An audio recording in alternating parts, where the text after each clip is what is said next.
ఏపీలోని లక్షలాది కుటుంబాలకు తల్లికి వందనం పథకం ఆర్థిక భరోసా కల్పిస్తోంది. అర్హులైన విద్యార్థుల తల్లుల బ్యాంకు ఖాతాల్లో నగదు జమ చేస్తుండటంతో తల్లిదండ్రుల ముఖాల్లో ఆనందం వెల్లివిరిసింది.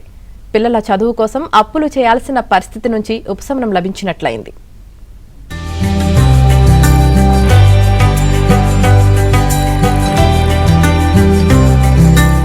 ఏపీలో సూపర్ 6 హామీల్లో భాగంగా అమలు చేస్తున్న తల్లికి వందనం పథకం కింద 2026-27 విద్యా సంవత్సరానికి ప్రభుత్వం 10,120 కోట్ల రూపాయలను విడుదల చేసింది.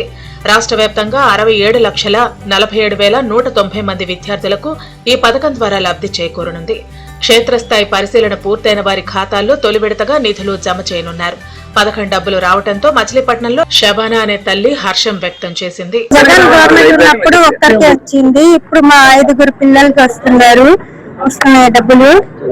చంద్రబాబు నాయుడు, మా పులివరందర అన్నకి, రామన్నకి, లోకేష్ అన్నకి, పవన్ కళ్యాణ్ అన్నకి అందరికి చాలా చాలా ధన్యవాదాలు.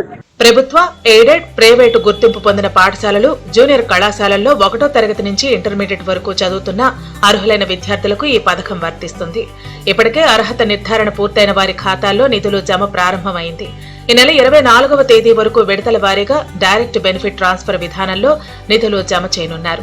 విద్యార్థులు ఆర్థిక ఇబ్బందుల కారణంగా చదువుకు దూరం కాకూడదన్న లక్ష్యంతో ప్రభుత్వం ఈ పథకాన్ని అమలు చేస్తోంది. ప్రతి ఒక్కరూ చదువుకోవాలనే లక్ష్యంతో తల్లికి వందనం కార్యక్రమం కింద 2వ విడత 2వ సంవత్సరం విడుదల చేసినందుకు దాన్ని మనస్ఫూర్తిగా అభినందిస్తూ, ఇవాళ ఎంతమంది పిల్లలుంటే అంతమందికి ఇచ్చే కార్యక్రమాన్ని చేస్తూ ఈ ఎంత చిత్తశుద్ధి కలిగిన ప్రభుత్వం దానికి ఇదే ఒక నిదర్శనం.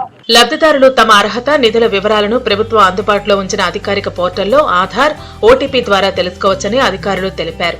గ్రామ, వార్డు సచివాలయాల్లోని వెల్ఫేర్ అసిస్టెంట్లను సంప్రదించి వివరాలు తెలుసుకోవచ్చని సూచించారు.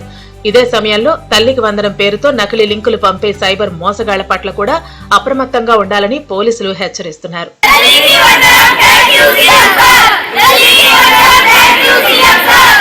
విద్యార్థుల చదువులకు చేయూతనిస్తూ తల్లుల చేతుల్లోనే ఆర్థిక సహాయాన్ని ఉంచుతున్న తల్లికి వందనం పథకం వేలాది కుటుంబాల్లో ఆనందాన్ని నింపిందని లబ్ధిదారులు హర్షం వ్యక్తం చేస్తున్నారు.